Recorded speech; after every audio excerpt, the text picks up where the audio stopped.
Hello, hello. Welcome to Move Fast, Lift Heavy podcast. This is one of your hosts, Joe Roscoe. Welcome to the pod. Thanks for coming back. If you've been listening along to our episodes and you like what you hear, please take some time to rate the podcast, subscribe, leave a comment. That'd be greatly appreciated. If you're watching on YouTube right now, thank you. Subscribe to our YouTube channel and see what we got going on a weekly basis. We are doing all things fashion and fitness here at Move Fast Lift Heavy. So if you want to try our online training program and you haven't yet, check us out at movefastliftheavy.com. You can try a free trial, train just like Christian Harris, founder of Move Fast Lift Heavy. No catch on the free trial. Just put your email and name in there and we'll get you all set up. If you haven't followed us on the gram yet, at Move Fast Lift Heavy, go ahead and give us a follow. All right, let's bring on Christian and chat it up. Hello, my friend. What up? How we doing today? It's Thursday morning, 10 a.m. here on the East Coast, and excited to talk to our guests and obviously chat with you. What's going on with the apparel side of things? Give us our weekly update on Move Fast Lift Heavy gear. Yeah, so on the apparel side of things, big week coming up. We have the performance line dropping on Monday. So if you guys haven't seen it yet, we've been posting about it all week on the gram. So performance stuff for the ladies, we've got compressions, booty shorts, biker shorts, sports bras, all that kind of stuff. And then for the men, we have compression shorts as well, workout shorts, performance fitted, t-shirts, and all that good stuff. Cool. Super excited. Yeah, so that's on Monday. We had a pre-release this past weekend. We had a very good turnout, and people are going to be very excited for this stuff. Nice. I'm anxious to see if we can get some people wearing it in their quarterfinal performances. Maybe we can see some video of that. Yeah, for sure. You and the team, I'm sure, will be sporting it while you're doing your quarterfinal workouts, right? Yeah.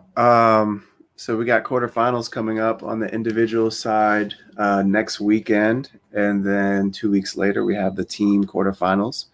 Yeah. So with that being said, let's talk to our next guest who will be doing these quarterfinal workouts next week. She's very close by in proximity. She's basically a stone's throw away. She's a teacher, CrossFit Games athlete, overall badass. K-Best.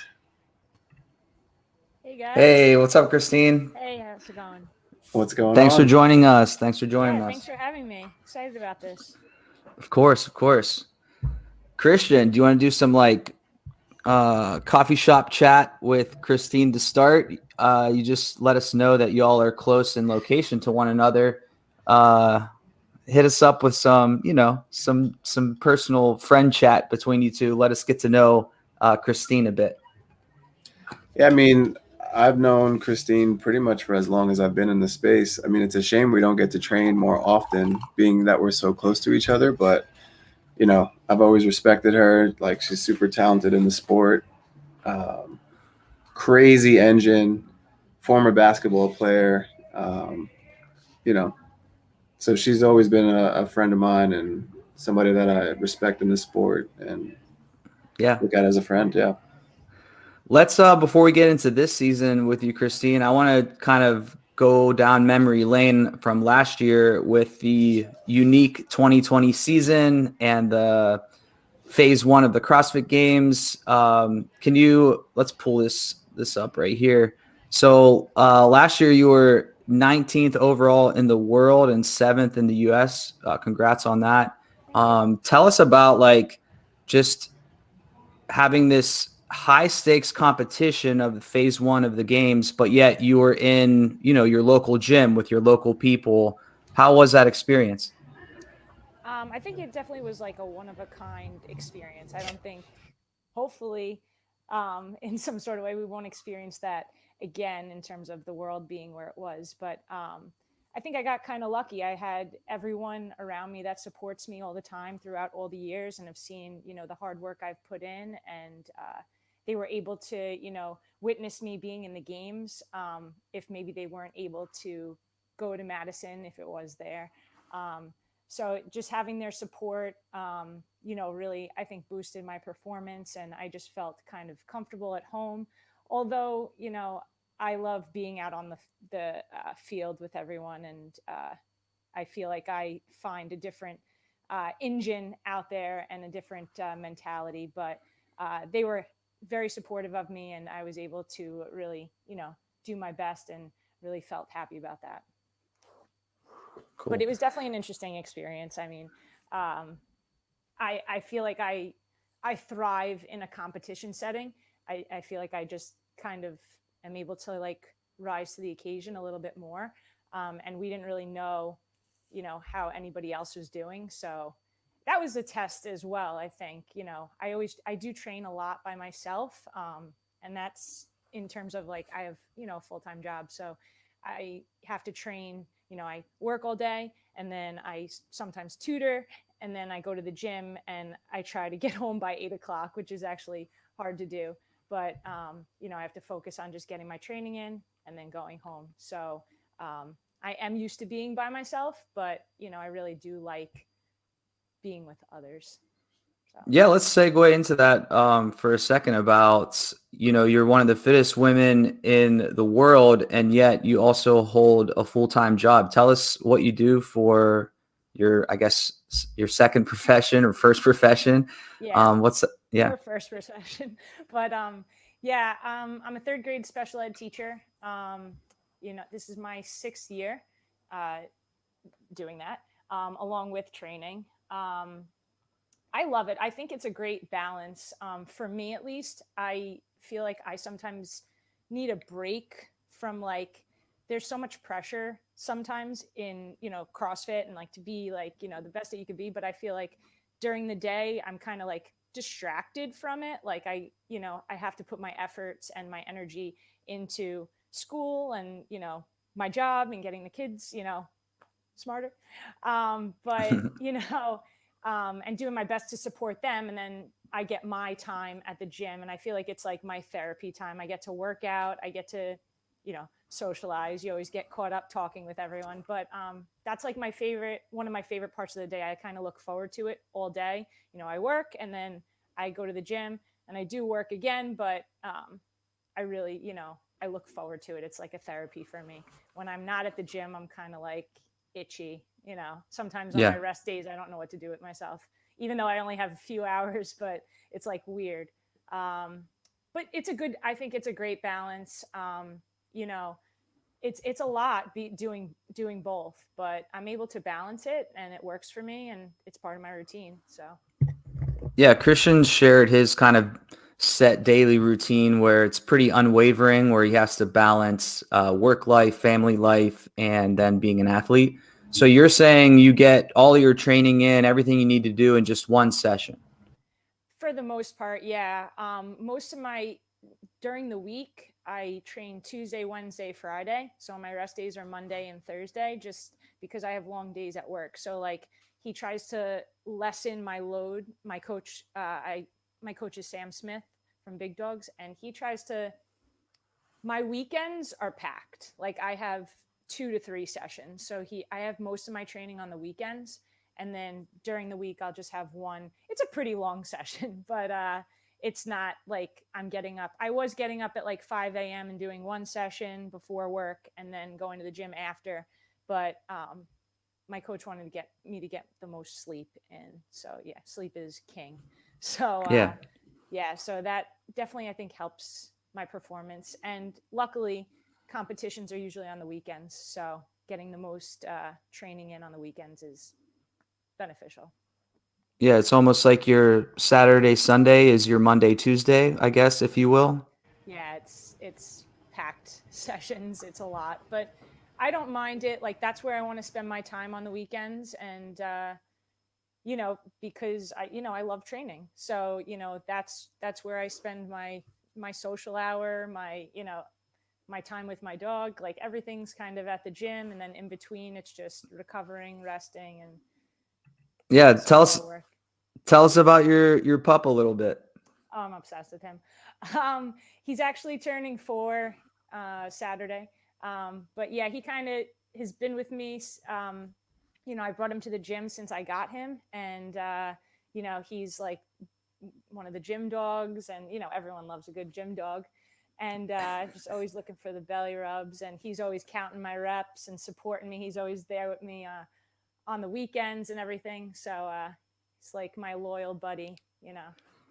Christian, how come I never see your attack dog at Move Fast Lift Heavy gym? Believe it or not, she like scares a lot of people.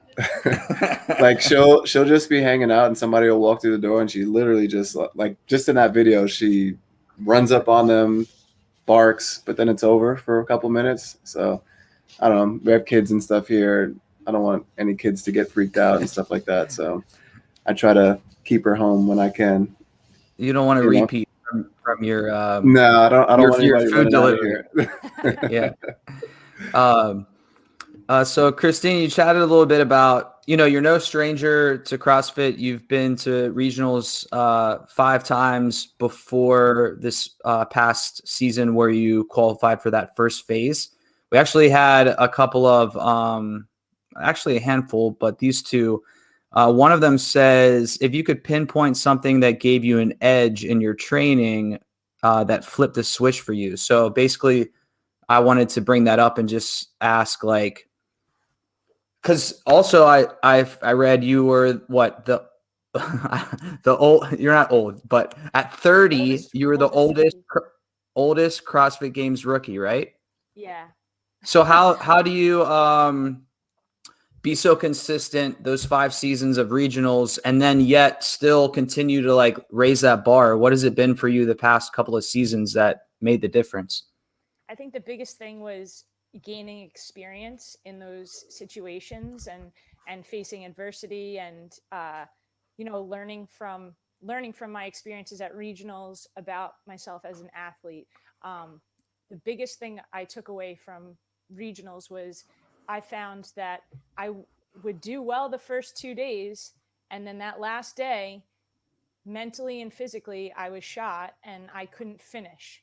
And Sunday is you need to finish. And that was the biggest thing. And I think the turnaround for me was realizing that and, talking to my coach. And I was like, I need to be able to be great even when I'm sore and, shot at the end of a weekend. I need to be able to perform and be consistent. And, I talked to Sam about that, and I think he prepared me pretty well. And I noticed that when I went to Wadapalooza this year, the field was pretty tight. There was a lot of really good girls. I mean, all the games girls. And I feel like I was very consistent throughout the whole entire weekend. I mean, I wasn't the greatest swimmer, but other than that, I think I was pretty consistent, and I was really, that was a turning point for me. I realized that I can do it and I can prove to myself and I guess to others that I'm not just a Friday, Saturday athlete. Like I can finish out a weekend, and that's what my goal is in the semifinals too, is to really earn my spot at the games, not just doing open workouts. Like I want to make it and I want it to be earned. And I feel like through a semifinal, through a full weekend of workouts, that's my goal, is to stay consistent and, give my best. So that was like a big turning point for me, I guess. And also another turning point would be, when I got that penalty in 2019 for my squat depth. For me, I needed to change the way I moved. And so for me, I wasn't ready to be at that stage yet. So that was like a wake-up call for me to change the way I move. I also had a lot of like imbalances and things that I needed to fix. So not making it was like a very good thing for me. So that was definitely another turning point for me to fix the way I did things. Yeah, overcoming adversity, it always adds fuel to the fire to make you push to be better. And again, it's always been impressive to watch you over the years, how you've grown. Tell us about how you mentally prepare for like the open compared to like the games phase 1 where it was also online virtual. Like what's your mindset? What was your preparation for that from one to the other? Do you mean like going into this open or just the opens in the past? Just any open in the past compared to like the games. Obviously, it's the games, right? So you're expecting tougher workouts and things like that, but it's still something that you're doing at your home gym. So how do you approach that compared to like an open workout? So I think the difference between the games and the open, I feel like it was very similar. Like, but it was more for the games. It was more preparing for a weekend of workouts, and the open was like you focus on that one workout for the whole weekend. So little bit different approach, different intensity that you could bring to the workouts. And we also didn't really know all the workouts for the games. They kind of got announced as they did.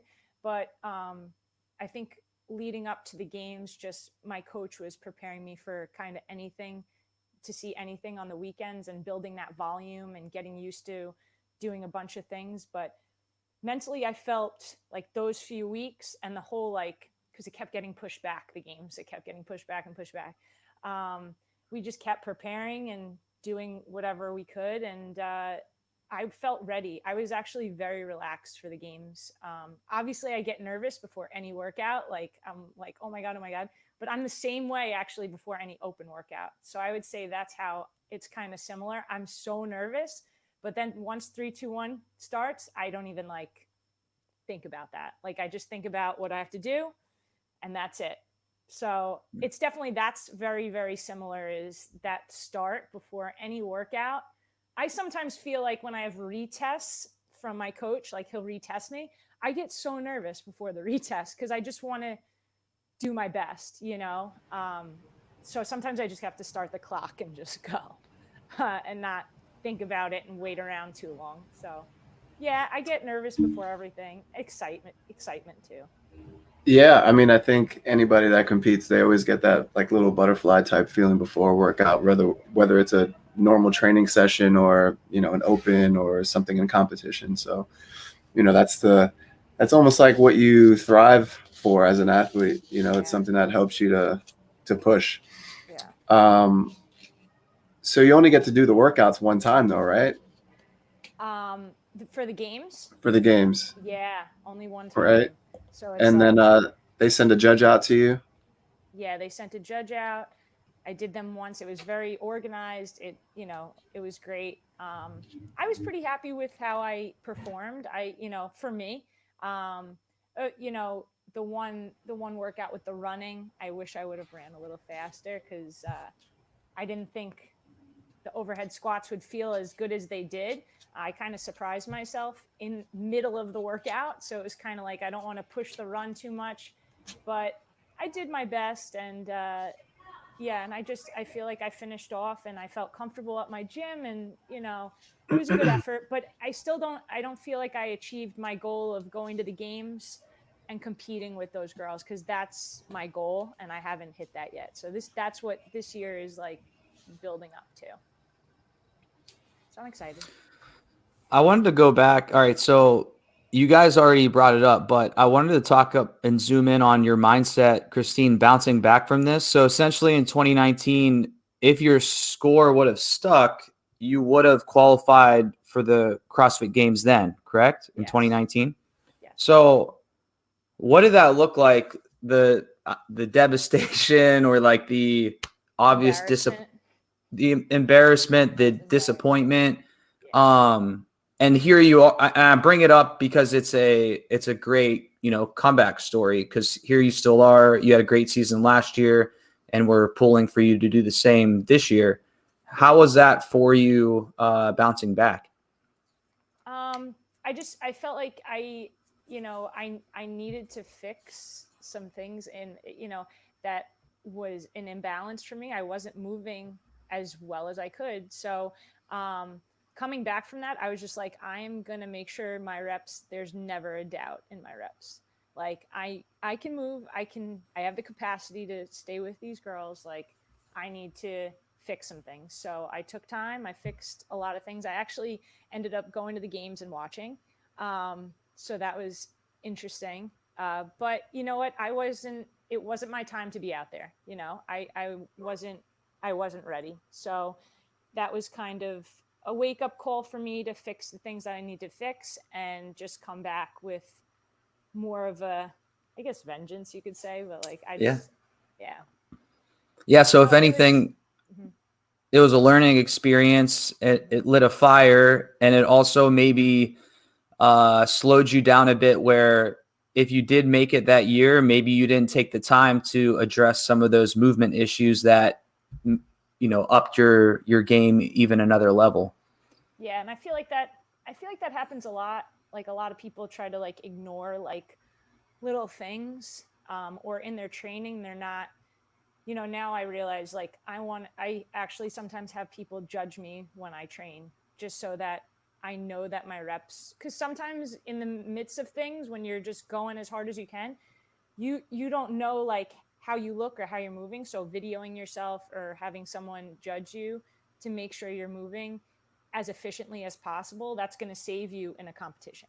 So that's a big thing I think for a lot of competitors, is just to make sure you're moving efficiently and training that way, because you practice how you play. So Yeah. Yeah, it's so true. Like the way you move in training is how it's gonna be when you're out there competing. So if you move, a certain way that's a little faulty, that's definitely going to be exposed when you're out there competing.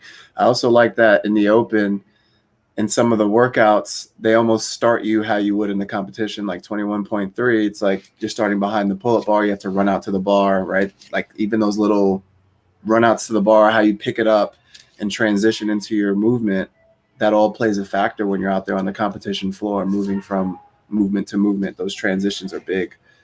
yeah, So it's cool and that they just added that into an open workout. I really liked that too. And I think they took that from the games, because that's how they set up the games, and they probably figured, oh, we can do that with the open too. I think that was really good how they do that. I mean, it's good practice anyway. Like in a competition, your barbell's not going to be right under the rig. Exactly. So, yeah, you're getting that score, but in a competition probably wouldn't be that way. For sure. Yeah. Yeah, the open was interesting this year. What were your thoughts on it? It was good. I think the tests were very balanced. It was an ego check for me. I kind of, not in a bad way, but my coach, made me realize like there's a bigger picture here. He didn't let me redo any of the workouts, so I was a little upset about that, because I did the first workout and I was happy with my score, but then I saw some other people redo it and get like minutes less, and I was like, damn. I definitely know I could have been less conservative, but it's all good. It's you just have to, the way this is set up this year is the goal is to get to the games and to just qualify for the quarterfinals and then move on to semifinals. So it wasn't about seeing like, I know I could have been better if I redid the workouts, but I'm happy. I'm happy with how I did. I gave a good effort, and in competitions you're not going to be able to redo workouts, so it's kind of the way it was. But I liked the workouts. They were very balanced, I think. Yeah, I agree. They were definitely very balanced. I mean, you didn't think that they were going to be until that third workout came out, but Yeah. I'm glad that they did it the way that they did. Um, Moving ahead, not looking past this year, but even to next year, it's almost like we get to see that you don't really have to like go that crazy to make it through to the next No. stage of the open. I mean, when you think about it, I mean, I think we all were unsure of like what top 10% actually is, because we're always fighting to like really be within that upper echelon. Yeah. But top 10 is pretty easily, quote unquote, achievable for somebody that's been in the game for a while and been competing in this. Yeah, and I think it's good they, are including more people in like, the quarterfinal stage, but then it's gonna really get cut down. But it's I think it's good to like, keep everyone, I'm sure a lot of people in certain gyms made it, and that's exciting. But yeah, it's nobody knows what top 10% is until like you really know how to like tip someone or do the math on that. Tell us, Christian and Kristine, your 21.3, 21.4 experience with obviously the pacing of the first part and the mind game of should I, like you had said, Kristine, maybe coming out too conservative. Should I pace this conservatively in a fashion that when I get to the lift, I got enough in the tank, things like that. What was that like, that mind game for both of you? Because there is a lot of strategy that goes into it. You want to start? All right, yeah, I'll start. So for me, I talked with my coach, and at first we were like, all right, gymnastics, like toes to bar and chest to bar unbroken, and then bar muscle ups, as big sets as I can hold. We've been working on a lot of gymnastics and like volume with that, so I felt pretty confident. But then as he heard different scores throughout the day, he messaged me and he was like, maybe we should be a little more conservative so that, we don't win the first workout, but, you can put up a decent score in the second part. So I broke up the toes to bar and the chest to bar. After doing that, after the workout, like in hindsight, I was like, I didn't need to really break up the chest to bar, but the bar muscle ups was the workout for me. The thrusters and the front squats I felt like were not really much of a factor. I mean, there was pulling down, I suppose, but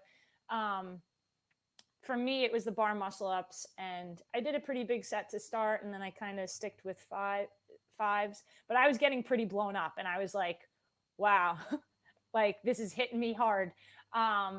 What was your time overall on 21.3? 8:56. But I was so messed up on the bar muscle ups that I forgot about the thrusters at the end. So I jumped off the bar, took my grips off, took a sip of water, and I wasn't facing the bar. So then everyone was like, thrusters. So I completely forgot, which is an athlete mistake. I should have been more focused on the workout. But yeah, that kind of cost me 10 seconds, but I still had a decent time. So I was a little like upset about that going into the lift, to be honest. But then once I started my first lift, actually, I was like, I'm going to clean and jerk up into like 195 and then start the complex. So my first clean at 155, I literally took the bar to the throat and just dropped it. I just missed the clean. I was like, okay, I laughed it off. And then I added more weight because obviously if you miss, you add more weight. And then I did the complex at, I think 177, 197, and then 202, or 192 and then 202. I hit it at 202, and then I had like a minute left, and I tried at 207 and I missed the jerk. But to be honest with you, once I got it up to here and I was ready to jerk, my legs and arms were like, good luck. Yeah, I was feeling it during the lift. I usually like lifting heavy during a workout, like after workout. I feel like I actually thrive like that. But it was much harder, I think, and everyone can say that it was much harder than you would have expected, because you're like, oh, on a fresh day doing that complex, I could definitely hit like my coach's goal for me was 222, and I wasn't even near that. And that's okay. Like I was happy with the 202, but yeah, it was very sneaky to say the least. Yeah, I think everybody had that oh shit moment that they weren't going to hit, as close to what they thought they would initially hit, just looking at the workout. Similar experience to you. I did it twice. I did every workout twice, even though I said before, like, I'm not going to do it twice because I'm going team and blah, blah, blah. So I'll just talk about my experience with it a little bit. So the first time I did it, I broke up the toe to bar and the chest to bars because I heard my teammate Will did it, and he said his grip was just like destroyed by the time he got to the bar muscle ups. Yeah. Who, by the way, was like 740 something in that workout. Wow. So I broke it up into like 3 sets on the toe to bar, 3 sets on the chest to bar, and then the bar muscle ups into 4 sets, like descending reps. And I don't really train like that. Like I'm typically better like hanging onto the bar, doing a bigger set. Like first looking at it, I would have gone unbroken on the toe to bar and the chest to bar. But after hearing that, I broke it up. I redid it, and then I did the toe to bar and the chest to bar unbroken, and the bar muscle ups were essentially the same. Like I broke those up into 4 sets, and I ended up going about 20 seconds faster. Okay. So that's basically where that time came in. Yeah. The clean and jerks, they both felt shitty both times I did it. The difference, though, is the second time I did it, I had a mental fart, and I wanted to start my like just clean and jerk warm-up sets heavier, and I accidentally was lighter. So by the time I got to when I wanted to actually do the complex, I only had time for one more lift, and I didn't give myself enough rest time. So the trade-off was 20 seconds faster on the Metcon and 10 seconds less on the 10 pounds less on the complex. And Which one did you decide to put in? the first one, the complex, the weight carried more than the 20 seconds. Even though that seems like a substantial amount, 20 seconds, the weight, just 10 pounds more, was like so much heavier. Yeah, it was really an interesting workout. I did enjoy it. I was really upset after it because of, but you can't like shoulda, coulda, woulda, Yeah, for sure. Yeah. 100%. I wanted to ask both of you on the topic of like this big lift we're talking about in 21.4. Kristine, I think this is the front squat max from 2020. Is that what this is? Probably thick there. strong. Yeah, so that was, I wanted to ask on three movements. So a lot of the times when you're going into a max lift, aside from thinking, get this shit up, pumping yourself up, what are some of your like 1 or 2 cues that you're always thinking? Let's start with the snatch. What are the 2 cues in your mind that you're always having to tell yourself when at that max load? For the snatch, so snatch is probably like my weakest lift and like very tough for me. I've always struggled with it, struggled with liking it. So my biggest thing is like I kind of have different cues when like snatching. Sometimes it depends on like what I'm doing well as I warm up. But my biggest thing is just like to jump and punch. Like that's kind of thing I kind of tell myself because I sometimes forget to jump as much as I need to. So for me, it's jump, punch, and for a snatch. Mm-hmm. Yeah. Yeah. What about you, Christian? You're going up for your snatch. What are your go-to cues that you always have to tell yourself? Yeah, I just want to start by saying, like going off of what Kristine said, it sometimes depends on, I guess, how your warm-ups feel and maybe where you've been struggling lately in the lift, because you kind of go through these little ups and downs where sometimes you're doing a great job of like finishing your pull and sometimes you're not. Sometimes you're doing a great job of keeping the bar close and sometimes you're not. So it's like really depends on like how smooth the lift has been for you, I guess, in recent sessions. But one thing that really resonates with me is just having like an aggressive pull back, especially off the floor. For me, I usually tend to miss forward when I do, and it's usually because of that first pull. I'm not pulling the bar back enough. So I usually think lats, so lats kind of pulling the bar back on that first pull. Yeah, even like the starting position, like kind of dictates the whole lift. So yeah, sometimes I'm a little lax. The starting position, I'm just like shoulders back, just to activate everything more. Because sometimes you get a little lazy on that. That's kind of why I actually like lifting heavier in a workout, because I kind of just like, I feel like I do it not do it automatically all the time, but kind of, I don't have to think about it. If it's like a 1 rep, you're like thinking about like everything you're doing sometimes. So sometimes I just kind of like ripping it off the ground.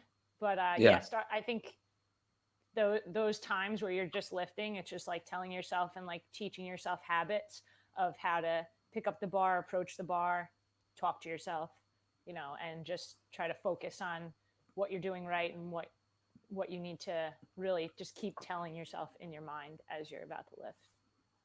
All right, and we'll wrap it up with the clean and jerk. So if the clean is anything different from the snatch for you as far as cues go, but I know when that bar hits your shoulders and it's time to jerk, especially if the clean didn't go as well, there's a lot of stuff to be thinking on that jerk. So what about the clean and jerk?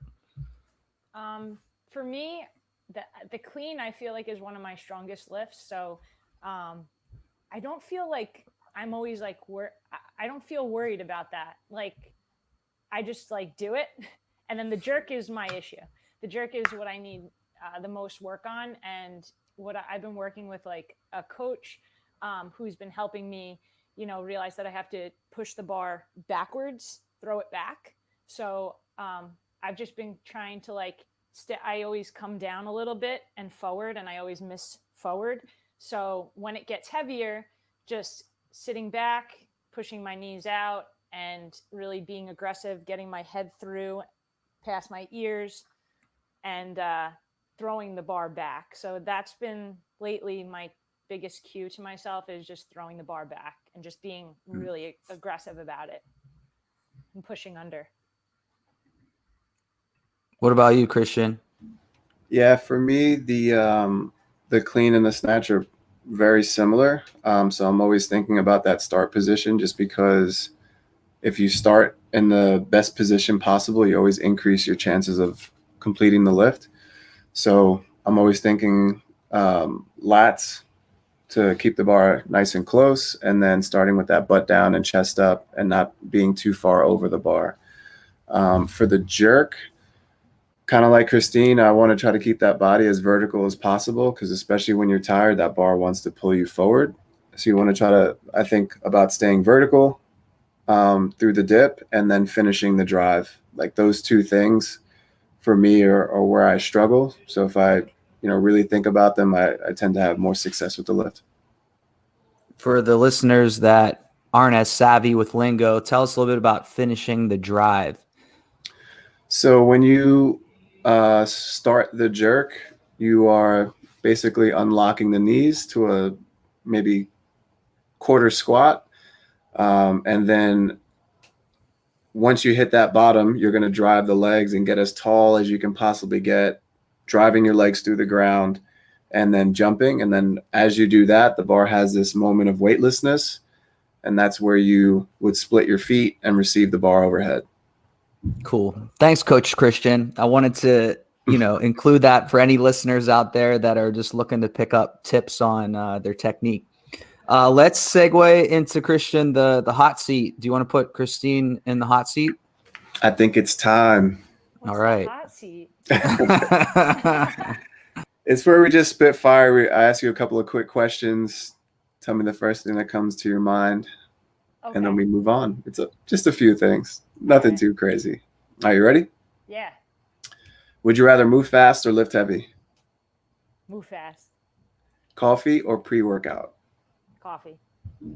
Current favorite sneaker? The Nano 9s. Okay. Favorite brunch food? Oh, also Vans. I don't know if like. Yeah, you could do that. Thing. Okay. For sure. Vans Ultra Range. Okay, go ahead. Sorry. No, all good. Favorite brunch food? Oatmeal. One exercise for the rest of your life? Burpees. Another one. Go ahead. Someone else gave us that one. Give us an idea of what your current playlist looks like. Current playlist, Justin Bieber album. Okay. The new one. But typically I like a little EDM and Drake. That would be like where I'm at. I respect it. Yeah. And that's that. Oh, that was We're on the same wavelength. I was listening to Bieber all day yesterday. Can you believe it? Can't even. I'm so obsessed with the new album. It's actually a problem. I haven't even heard it yet. When did it drop? Is it like new? Yeah. He came out with a few songs like before, and now his whole album's out. It's like it's a very chill vibe. You know, he's in love and loves Christ now and everything, which is great. Yeah, it's a cool album. It's nice. It's not too upbeat. It's very chill and lovey, and you know. Can we also rewind to Kristine saying her favorite brunch food is oatmeal? I mean, I'm with it. Like I have oatmeal every day. So what an athlete answer. I know. I mean, you know, I always love a good like pancake, but I don't really eat that. But it's a nice treat here and there. But I have oatmeal after my sessions. It's like something I look forward to. It's the best. I actually had oatmeal for like dessert last night. Yeah, you can have it whenever. Yeah. Right? Yeah. Is this just, plain oats? You got anything in this? Are you doctoring it up at all? Oh yeah. Scoop of protein, bananas, strawberries, blueberries, a little cinnamon. You can make it so many different ways. That's what's so great about it. Yeah. Love it. It's fuel. It's just fuel. All right, Kristine. Well, that's it for today. Thanks so much for joining us on the podcast. Good luck this season. Keep crushing it, and we'll be rooting for you. Appreciate it. Thanks so much. Yeah, and I'll see you tomorrow. All right. Yeah, see you tomorrow. Wait, what's tomorrow? Wait a second. I may be coming down to train a little bit. Yeah, I'll just train a little bit. Okay. Secret training session. I gotcha. All right. Well, have a good day, and y'all have fun with your training session tomorrow. Later, Kristine. All right. Thanks. Bye. Guys. See ya. All right. Another fun one. What about your oatmeal? What do you put in your oatmeal? When I do my overnight oats, I do old-fashioned organic thick oats, almond milk, cinnamon, chia seeds, hemp seeds, a scoop of vanilla protein, and then frozen blueberries, strawberries, raspberries. In a mason jar, right? In a mason jar, mix it all up. It's really a treat. That's the secret to getting abs like Christian Harris, right? The mason jar. You got to put it in a mason jar. Yep. The last night I had them warm. I had warm oats with a scoop of vanilla and some bananas. Cool. All right, my Every friend. day. Well, everyone, you got a little treat, a little cap to our episode there. Get to hear the secrets behind Christian's diet. Well, until next week. Yep, until next week, my friend. I'm looking forward to it. Looking forward to the quarterfinals, and wishing you many one and dones. I hope you don't have to do these workouts twice anymore. Yeah, same. All right, my guy. I'll talk to you later. All right. All right, bye. All right, everyone. Thanks again for tuning in to Move Fast, Lift Heavy podcast. That was Kristine Best. Thanks to her. Thanks to Christian Harris, founder of Move Fast, Lift Heavy, CrossFit Games athlete, for joining us as always. So if you like the podcast, please rate, subscribe, leave a comment. If you want to try our online training program for free, you can check that out at movefastliftheavy.com. Until next time, we'll see you later.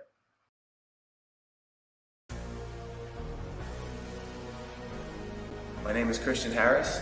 I'm a CrossFit athlete, coach, trainer, and founder of Move Fast Lift Heavy. MFLH has always been more than just apparel. It's a way to train, it's a lifestyle to live, and now we've leveled up that mantra by creating our online training platform.